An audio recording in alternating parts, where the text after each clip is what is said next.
luxury is highly related to human being. In a certain way, religion, art, and luxury are all born together with the modern man. The conception about luxury is money, all right? And that's what people think, this ugly rich man who can afford everything. Well, it's not that. Luxury is about selecting what you really like. We all strive for something. And if you are passionate about something, if you're passionate about motorbike, you may save every penny for that motorbike. And that's luxury. That's when you start saving on something that is not so important to be sure that you're going to do what you really love. Now, there are other elements, of course. You can see the status, it is true. You can see the recognition that comes out, it is true. There are a lot of elements behind luxury. It's not as simple as that. But it's not a question of money. It's a question of choosing. For me, it's true luxury that it's just very rare because people cannot produce more. And they produce with all the care and all the expertise and all the passion they have. And this is for me true luxury.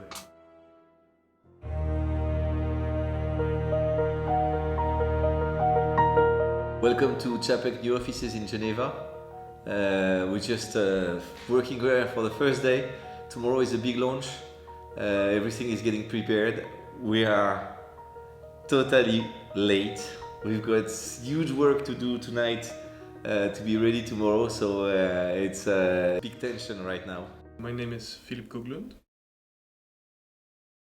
I think the key element to successfully launch a luxury watch like Czapek, a luxury brand, is to reach out personally to the people who are really interested and to be really able to show them that this is the real deal. This is true traditional watchmaking, true luxury that really is quite unique in the way it's made.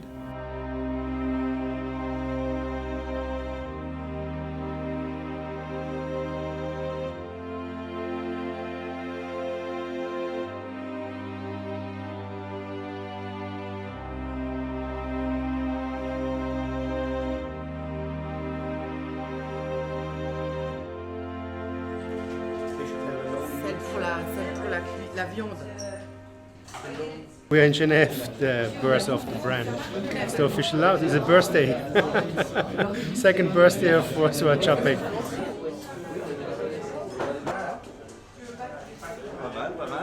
I had a short but good night. And guess what? We did it all. So we are going live right now.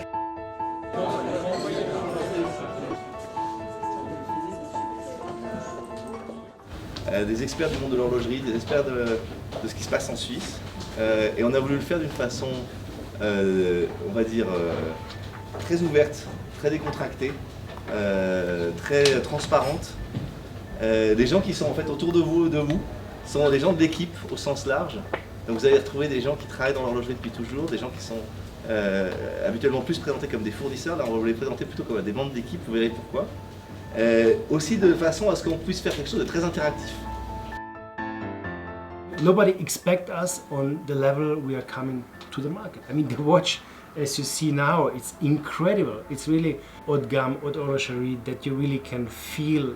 Many journalists, when they hear about us, they feel like, who are these three guys who are taking one of the watchmaking monuments and they pretend to relaunch Czapek? They are journalists, so they're looking for the negative.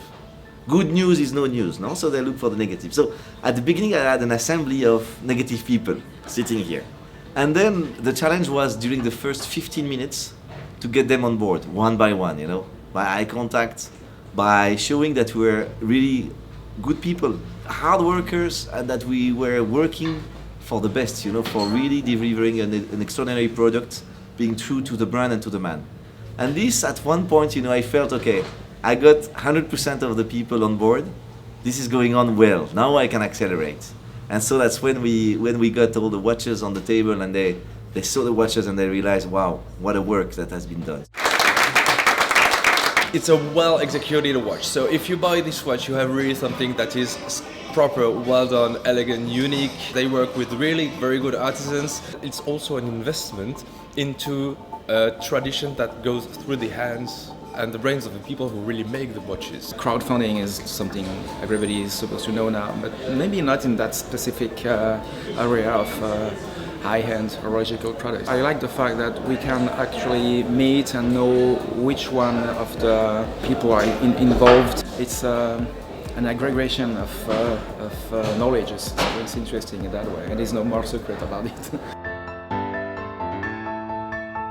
This morning that went extraordinarily well. Everything was smooth and was nice, and it was really the pinnacle of, well, really the apogee of all the work, you know. And I had these journalist meetings. He was totally convinced, the guy at lunchtime, that we would fail. And when you hear people, you know, that are unconvinced, then you feel like, oh, am I right? Or sometimes you feel like, okay, hopefully there is a guy that is not convinced, so I'm alive. Okay, so the future now is in getting people on board, people becoming shareholder, and then people becoming watch owners. So we need people to order watches. That's really our challenge. And in 3 days, again, you know, a new event. It's Salon QP. How will it happen? But the good thing is that now it's launched. So whatever had to be done has been done or not. Now it's a living story. Every struggle was not really damaging us, it was a learning process. So we take advantage of all the failures, because the failures make you great. So you have to be with the head in the stars and the foot on the floor. And I think that's what makes it so unique to be an entrepreneur. Because you see that you're walking on the line, you know, and you can fall every day.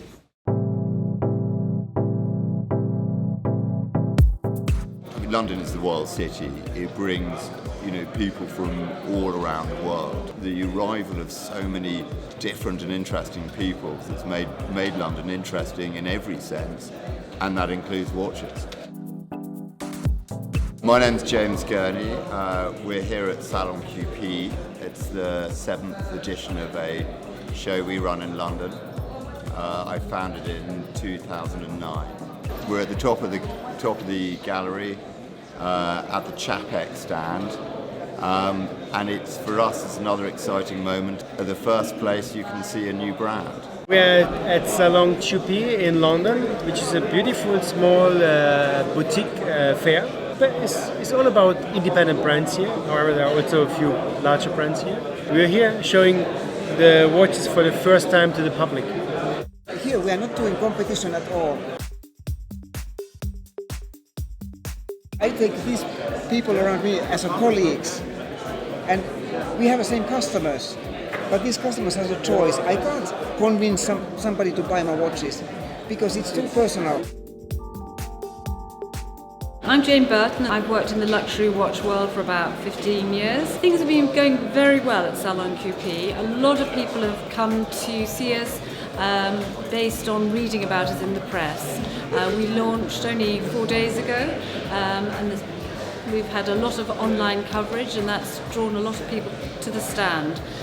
We've had a lot of interest from potential investors.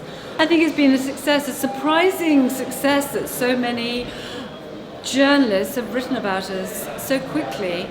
Well, the end of the journey is just the beginning of the journey. So we just closed one chapter and we go into the next stage. It's a continuous thing, it will never end. Even I think, hopefully we give Czapek a very good second life with all we could do the best.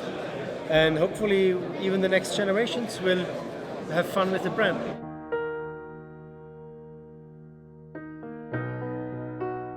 You know, it's a strange sensation. At the same time, you feel the relief of having delivered and achieved what you want to achieve.